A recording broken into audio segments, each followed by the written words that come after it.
Hello, my name is Ray Salazar, and this is Morning Reel, a 3 to 4 to 100 billion million minute or so podcast of films that I review of all nationalities, from the West Coast to the East Coast, from Japan to Korea, from Mexico to the U.S., black or white, or in technicolor, gay or straight, you know what I'm saying? Welcome. I'm here with a friend, a really good friend of mine. Like, we are close friends. Part of this podcast today is because of her, you know. I saw Kajillionaire today that was written and directed by Miranda July, and the reason why I know who Miranda July is, period, is because of this person named Mildred Fernandez. What's up, Mildred? I've always wanted you here. Welcome to the podcast. What's up, Ray? Thanks for having me. And you're welcome for introducing you to Miranda July. Yeah, we met, I don't know what, it's been almost like more than 10 years now, I would say, or about 10. Yeah, something like that. We met in college. Yeah, we're actually sitting at a cafe that's actually nearby the college that we actually met at. So that's right. Kind of crazy that we came back here. But yeah, Kajillionaire. I really enjoyed the movie. It's my second time that the third time that I saw it with my wife. She actually liked it too. But she was like, why is this woman weird? I'm like, it's because Miranda July is weird. She's eccentric. She's always been. She's very eccentric, yeah. It's the first film where, like, she's not starring as herself through a character. Finally, she chose somebody to become Miranda July. I feel like every film is just like kind of like what Woody Allen does. There's just a character that's just Woody Allen, but named something different. You know what I'm saying? Yeah, I don't know how accurate that is, but it's maybe an extension of some sort of part of her. Yes, for sure. But yeah, I've also seen the movie 3 times now. Yeah, the last time I saw it though was back in 2020. Yeah, when it came out. It came out. So yeah, I had to do a refresher, and yeah, I really it's so layered and like complex, and that's what I really like about her writing style.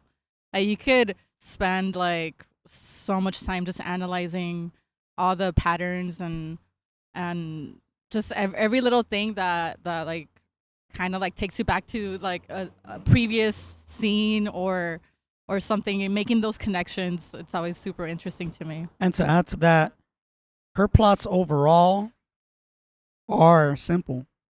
There's no explosions. There's no there's a couple of twists in this film which I appreciate.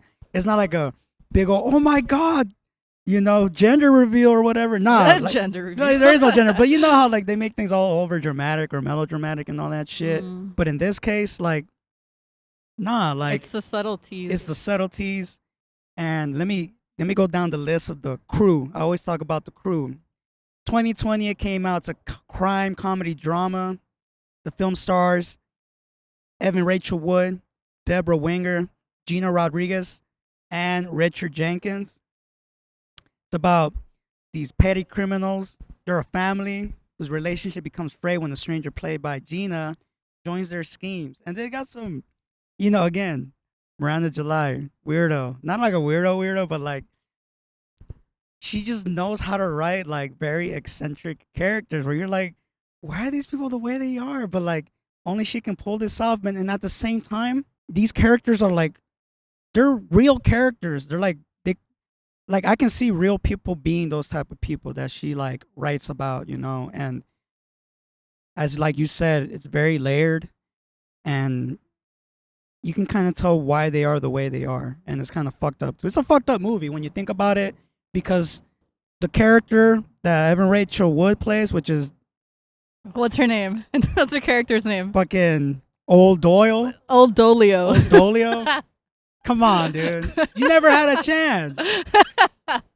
It's kind of like when a stripper names her baby like ecstasy, or when somebody gives you a piece of wood. Oh my god.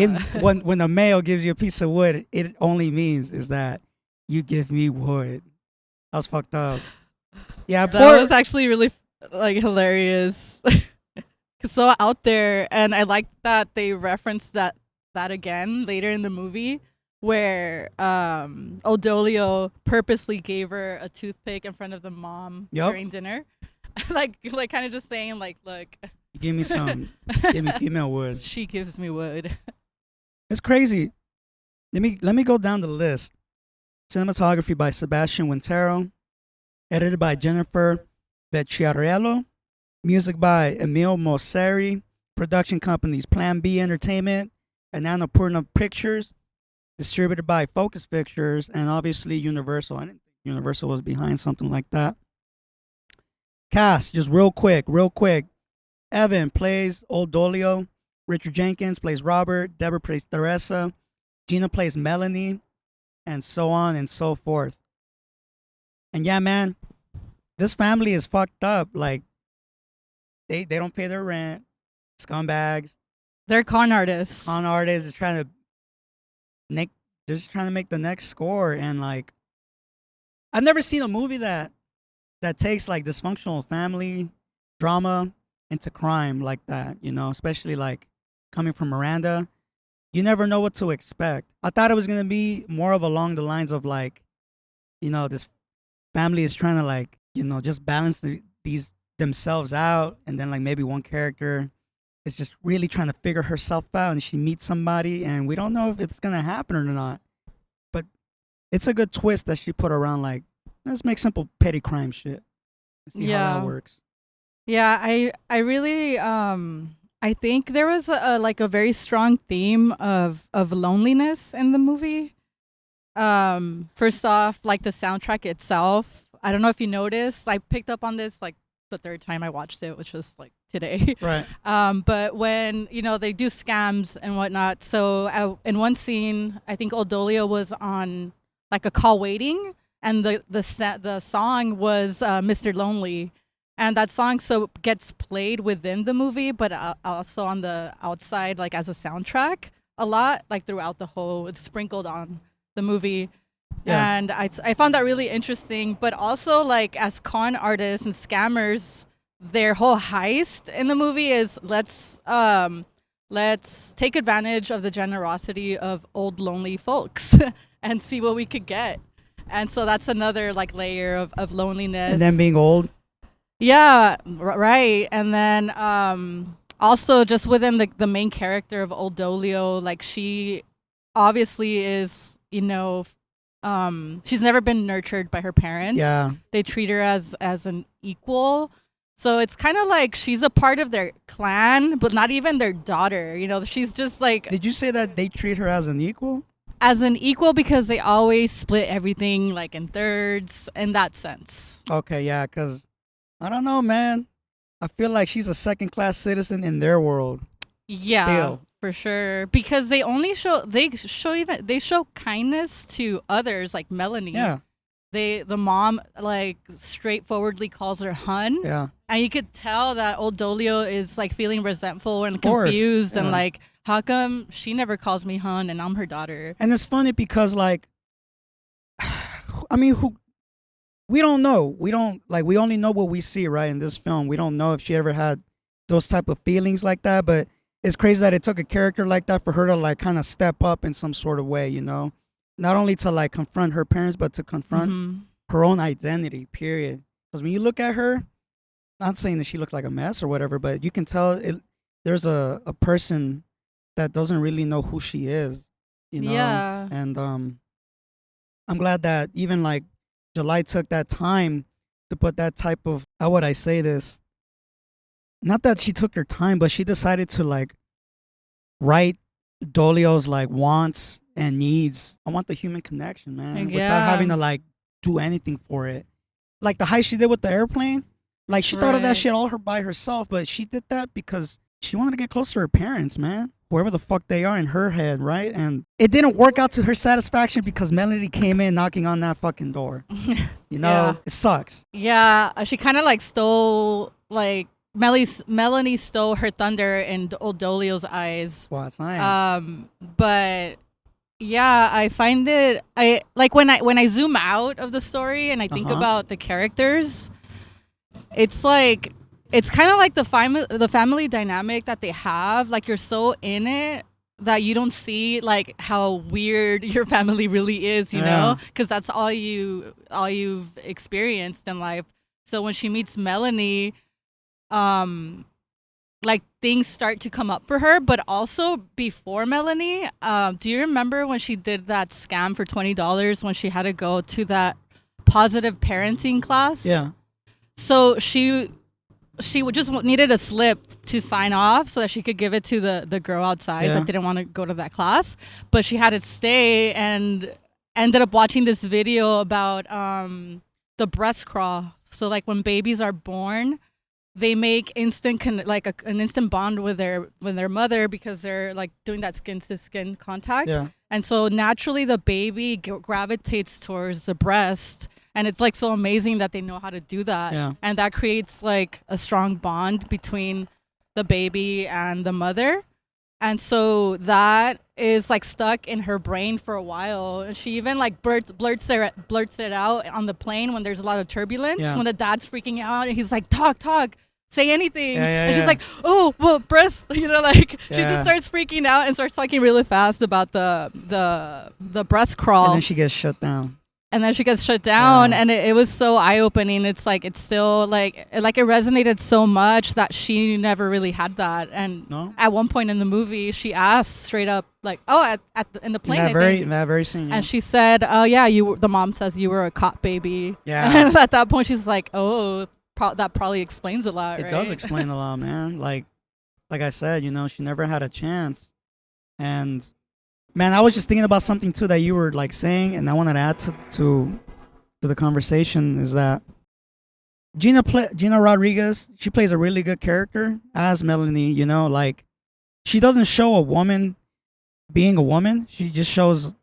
We know that she's a woman. We all know that she's a woman. The features are there, the behavior's there, but she like came into Old Dolio's life as a person, you know.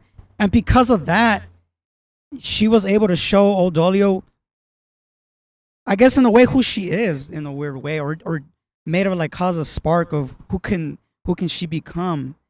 And I know this sounds fucking weird where I'm going with, but like if there was a character played by a man, I feel like it would have the same strength. You know, if I had to like put my 2 cents in there.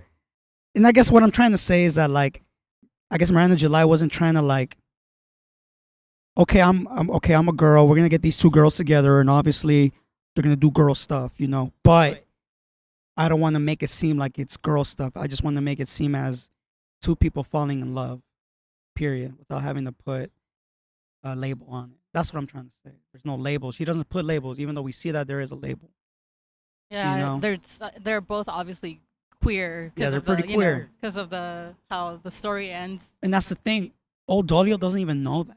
No, yeah, she doesn't know about the she labels doesn't like that. know, like, well, her identity is discovered like as the story goes, and I don't even think like, well, who knows? Like, I'm not trying to judge, but the Melanie character when she was first introduced, like in the airplane. Yeah.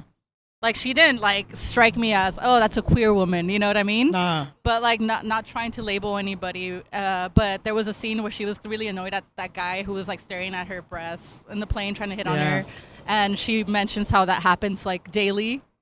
But I like the little moments of when you realize that like she's falling in love with Old Dolio. Yeah. Like the little moments she had when her nail broke off and Old Dolio just grabbed her hand and like carefully and precisely just took off all the nails on her hand. Yeah. And she did it with such care and like nurture, and she was just like, oh my god. Yep. You know, like it's kind of like the sky opened up, and like I think the scene got brighter, like the music came in, and it was really beautiful. And that was the first time we ever see like something really bright in that film, because a lot of it before then is like very quote unquote, you know, realistic. Right. The lighting is, you know, what we would, you know, see as like actual like lighting and shit. It was definitely a moment. Yeah.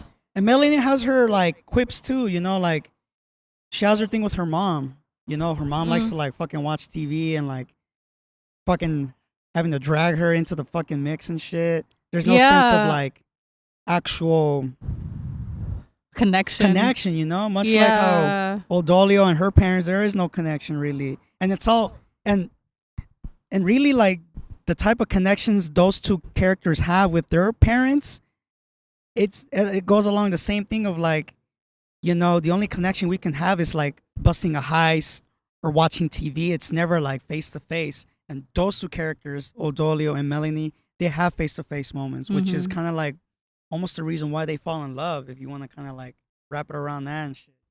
I mean, I don't know. That's how I kind of saw it. Again, man, it's these reminders, dude. Like, everybody is fucking screwed, man. Everybody's screwed. We are, Mildred. We are. In some way, fashion or form, we are fucking screwed. Oh, you mean like as, Not like yeah, fuck everybody forever. has their traumas and their childhood stories. Yeah. And like, a theme in the movie, at least from when I saw it just like today for the third time, that kind of like stood out for me. It's like, I know the genre is like crime because they do this like petty thief stuff. To me, it's a coming of but age it's drama. of some sort. But that was what I was about to say. It's coming of age because she is like coming into herself. Yep. And just like the concept of reparenting yourself. Yeah. When she went into those classes, she came back out the second time with like this bravado and like kind of like went up to her mom and told her, I dare you to call me hun. Here, like for this check, $1,575. Call me hun. She couldn't do it because that's not not who the family is, and that was her like coming into her own power and like kind of just like addressing that she has needs as a human being. Yeah. And that was her attempt at like step one reparenting. Remember when they left with everything at the end of the film? That shit that was heartbreaking. That was heartbreaking because the story like leads you on to think that the parents have changed. Oh my god, it's gonna end in such a beautiful note. And you know what? People might say, "Oh, sometimes when you write characters and you expect them to change at the end of the film," which in the traditional screenplay rules, if it's everything's happy on one end in the beginning, it has to switch at the end, or vice versa. If it's bad in the beginning, it has to be happy at the end. Like, nope. Sometimes there are just people who are just not willing to change, man, no matter what, man. Like, yeah. And I like that. I can appreciate that because I honestly thought they were going to change. I honestly thought, you know what? All right. Is this really the third act? Is this how it's going to end? The reconciliation? Nope. Hell nah. But in a sense, like, yeah, they didn't change. But at the same time, they weren't like completely effed up to her in the end, if you think about it, because in the last act they let her loose. They let her loose, but not only that, remember how they showed up with all the gifts? Yeah. And so in one of the last scenes, Melanie and Old Dolio are returning all of that, which was, I don't know if they put the receipts in there, but they were able to return all of the merchandise. And the total of the refund was exactly her third of the part of the check. Yeah. So it was kind of like them saying, like, here's your part. Yeah. Like, we're not totally going to screw you over. You know what I mean? Yeah. So it was just the parents being their old selves, but at the same time, like, giving her that, like, respect, I guess. It is. It is respectful. I mean, in a way, she kind of earned that respect. Mildred, you gotta earn respect, dude. Gotta earn respect in some weird way, fashion or form. It's like when I was watching a Flaming Hot movie, like the main character, Richard or whatnot, he came in as a janitor and nobody gave a fucking shit about him. He had to like literally like earn the respect by like crossing barriers, crossing boundaries and shit. And even though it didn't kind of work out in the beginning, it eventually did work out for him in the long run, I haven't seen that movie. And then you mentioned about identity and about how I guess you meet certain people and they kind of like not redirect your life, but like maybe open up your world a little bit. Exactly. And when I was reviewing Moonlight, or when you watch Moonlight, Chiron's character, he wasn't sure if he was. I mean, it's like a thing where like I don't know, but if you go through the experience, you know for sure. And it took that other character Kevin to pretty much kind of like not not like not label it, but like he is the only other person. And I don't know if it's in the like see, and we were talking about this earlier about like agendas, you know, like if there's a person out there who pretty much gives you light, regardless of who they are, based on their gender or whatever, you tend to fall in love with that person not because of their gender, but because of who they are. Yeah, You know what their I'm saying? soul and their essence. Yeah, and a lot of people think it's not really like that, you know. And if you want to put a label on that, there is a label for that. It's called pansexuality, when a Yeah. person can look beyond gender and sex, and they just fall in love with people, Yeah, not with necessarily people. men, women, or whatever. Did you have any issues with this film? Issues with what film? With the film? Oh, wait, are you Moonlight? Kajillionaire. No, Kajillionaire. Okay. Sorry, we're still back. We're still on Any Kajillionaire. issues with the film? Yeah. Is there something you didn't Issues. really like? There's like, I don't know. Every time I watch it, I feel like I appreciate it a little bit more Well, because that's good. it's like an onion that you peel Yeah. different layers and it gets deeper in a sense. Something that I didn't like. I honestly can't think of anything that I didn't like really. good. Yeah, I really enjoyed the film. Not to like get super personal, but You can, but you don't have to. yeah, the whole like Old Dolio being neglected and feeling like her needs weren't met. Like I think this time that I watched it, like it like hit like deeper for me because I'm kind of like doing some like personal inner work and stuff with my therapist, and so I kind of saw a little bit of myself and like what she was going through and how at the end of the day you kind of just have to like accept like how things turned out and you know, like nobody's perfect, and even your parents, like maybe they didn't get their needs met as children, and so how can they kind of pour into somebody else's cup if they Yeah. never got theirs filled, you know, in that sense. And you know, I'm really happy that you mentioned that. I'm coming to this. Well, been here for a while, and I've known my parents for a while, individually, of course. And you don't think about this like when you're 15 or 16. I mean, this is a film you can't really watch in your teens and expect to understand it. I mean, you can, but like to really like understand it, you gotta watch it like as like full grown adults and shit. And from what I've learned, being a grown full adult, you get to see your parents not only as your parent, but you start to see them as a person with, you know, like you mentioned, with their own like traumas and like things that like they're struggling with, whether they're working on it or not. It sucks to kind of not that it sucks, man, because it is what it is with what you got, right? But when you see things like that in a weird way, and I believe in God, right? It's kind of like a reminder that God's telling you, hey, man, you guys have these issues, and whether they're working on them or not, this should be a reminder that you should like get in tune with your own self. And if you got issues, fucking work on them, bro. Yeah. Like really try to like do that. And I know it's hard to do that because we have like a life, we have work, we have friends, we got career, and life is a bitch. But you get to see movies like Kajillionaire, which I would give, honestly, I don't have any problems with this film. I even like the part where they go into the bathroom together and all of a sudden that we darkness. forgot to mention that part. That Yeah. was such an important part. It was Oh my very God. important. It's almost like if she came.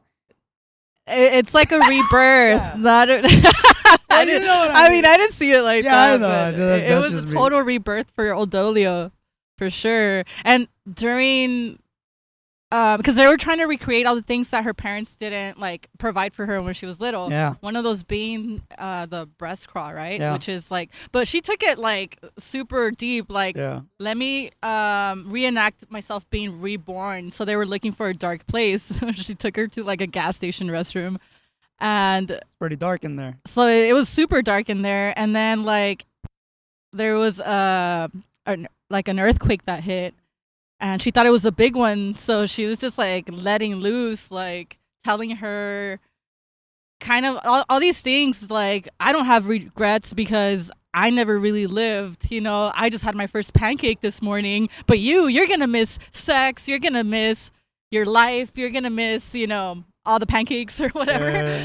So like that moment was really sad because you realize that they haven't been really living their lives and they've just been kind of like skimming. Yeah. Like skimming and not like being in their lives. And so after that earthquake and like they realize that they're not, dead, they walk out of the restroom. Yeah. She's like, her whole like essence changes and she's just super grateful to be alive. And that scene was pretty powerful, I think. I love how, like, out of the darkness, you can see the cosmos, like it just transforms into the universe. To me, that was that was pretty cool. To me, that was the signature Miranda July moment. Mm-hmm. But it's also very Mike Mills, and they're together in real life. So, like, Mike Mills does that. I know. And she's married to Mike Mills? Yeah, you didn't know that? I think it was 20th Century Woman or what's that movie? Mike Mills movie. I fucking have it on DVD. The one with Obi-Wan Kenobi. Yeah. Ewan McGregor yeah. And the gay dad. Yeah, the gay dad. Yeah. Yeah, I think there's a scene, like a very similar scene with like the universe. Yeah. Mildred, I'm very happy that we were able to talk about this film together. Yeah, me too. It's fun. I give this film, I don't have no problems with this film like I mentioned before, if I haven't already. 4 out of 4 tokes.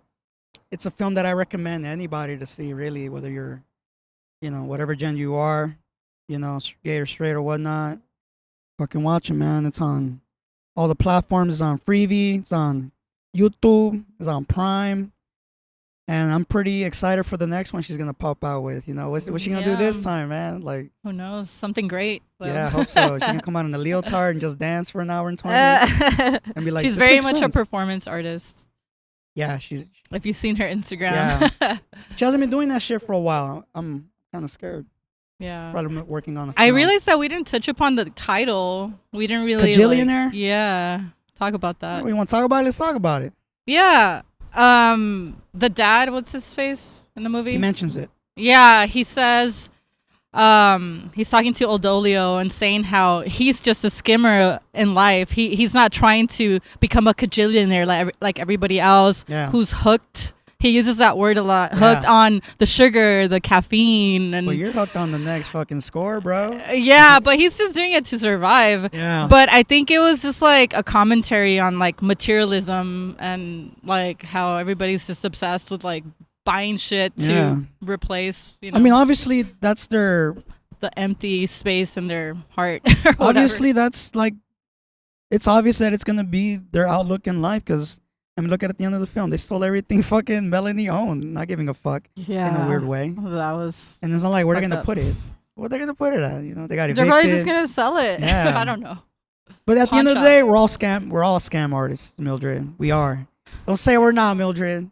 Don't say Elaborate, Ray. Elaborate. Look, I can say that I'm an honest person, and I'm pretty sure you can say that you're an honest person, but we have like these little things where like, we'll tell like a little like white how lie. we lie on our resumes and shit. Yeah, that's Is that what you mean?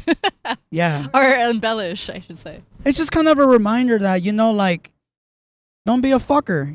Don't try to skim through life. Like, it doesn't participate, engage. Don't like. I feel like that's what they weren't doing. They weren't participating in their own lives. They were just skimming through life, And isn't it interesting that it came out in 2020 and maybe it was like it's very much a pandemic movie, I forgot if it came out during like maybe that was like an untold like little fact and how they used to be normal, but then like that pandemic happened and then they just got really fucking weird and introverted and scam artists. It's true. Well, I mean, for the most part, there is no utter of the word pandemic or, shit like that. Yeah, there isn't. I mean, then again, when she wrote that fucking movie, she probably wrote it like a year and a half before 2 that shit years happened. Before, yeah. There's no way. But it's just interesting that it came out during the pandemic and it was actually projected. Yeah. It's sort of like at movie theaters. yeah, it sort of predicted something, or well, I didn't predict anything really. It's just sort of like, you know, it's just funny that like a movie like that, like kind of like you said earlier, it puts a commentary on our society, you know, materialism and shit, you know. Well, Mildred, do you have any shout outs? You want to like plug in your IG or whatever? Not really. Nah? I mean, I'm pretty. You don't I'm want to give kind a of shout out to private a Miranda little July? bit. Miranda July. You don't never yeah, know. She might shout be out to listening to her, this. Miranda July. I actually met you once before, and I totally embarrassed myself. Well, tell me that story real quick. Okay. Or tell us, rather. Really quick, I left work with a friend, with a coworker. Shout out to Laura if you're listening. You remember Laura? Oh my God. We ditched work and went to the LA Film Festival to watch the future Miranda July's second movie. That's tight. We had no idea there was going to be a Q&A afterwards, so that was Ooh. a special treat. Forgot about that. Anyway, after that was over, we all just kind of like left the auditorium, and Miranda July was just there chilling, and so obviously like she had like some people around her, so I'm like, oh, let me go and see like what's going on. And I don't know, at that time I think I was just super into her, and I was really excited. I didn't really think I was gonna embarrass myself like that, but it just came out, and it was so cringe, dude. I think I shushed the person, and because I wanted to say something so bad to her, and it was the most Mildred, ridiculous thing. Were you like wine drunk or something? No, I was not. No? I was 100% sober. Like, it was just like You were drunk from the film, though. nerves. It was the nerves, the excitement that just like, man, I was just thrown in for a loop. I was like, can't believe I'm standing in front of her, you know? And so I shushed somebody, and I extended my arms, kind of like saying, let me speak. And I said, I just want to say that I think everything you touch turns into gold. And she was speechless. She was just like, I don't know what to say. Or maybe she said thank you. I don't remember, because I was like, That's my a long time adrenaline ago. was like super, That was a long spiked. time ago, yeah. And then I gave her a hug, and she awkwardly received the hug. I think I heard somewhere that she's not a Not a she hugger? doesn't hug people All right. or like strangers. Kind But of shows with Old Dolio, but you know. hey, Old Dolio, Old yeah. Dolio, sorry. Uncomfortable with physical touch. Yeah. But I don't know if that's her or not, but I did hear that she was not a hugger, like to her fans or whatnot. But Yeah. anyway, that was my very embarrassing Miranda July. Well, that's tight. Well, check out my website, morningshotfilms.co. I put the podcast there, and I got merch too. I got the LA film hat. In no way near, you know, I represent the Dodgers or the LA Film School. But, you know, if you want to check that out, check it out. I got pins too with High and Hungry. I don't know what next podcast I'm going to like be releasing. I don't know. It's always weird with me, Mildred. You know, but this month That's what's great. It's always something. It's always different. Totally, I always want to do it totally different. Yeah. I know this one's being, you know, Pride Month. I do want to put a lot more pride, because there are some really good fucking Pride films. Well, it's not Pride film, but you know what I'm fucking Yeah, saying. like you queer know? friendly. A lot of good queer cinema. I haven't been to John Water territory yet. Kind of scared because he's very camp, and there's some camp where I'm just like, "¿Qué pasas, Camp güey?" is but it's camp camp. is That's what- camp. It's yeah. meant to be like outrageous and exaggerated. Yeah, so I might do Crybaby. I don't know. I haven't seen that. You haven't seen Crybaby? No. Yeah, I haven't seen that in a long time. Johnny Depp. But yeah, I don't know what I'm going to put yet, man. Like, just when you see it, see it. Thank you for being a part of this podcast, Mildred. Like I said earlier. Thanks for having me, Ray. And this won't be the last one, man. If there's one that you want to watch and, you know, discuss about, let's fucking do it. I know I have a list that I would just love to throw at you. I'm down. Yeah. Send it. You know, I'd be sharing you some freeze frames of certain films. You're like, why does this even exist? There's so many films out there. I feel overwhelmed by everything, and yeah, there's like so much I haven't seen. Yeah, like I'm pretty sure you haven't seen any Bridget Bardot films. Bridget You Bardot. don't know Actually, I think I have. Really? Wait, was she the woman that was with a French singer? What's his face? Charlotte Gainsbourg. something Gainsbourg, yeah. Was she married to that fool? I think she was. If we're talking about the same person. I think so. All right, guys, tune in for the next one. Thank you. Bye.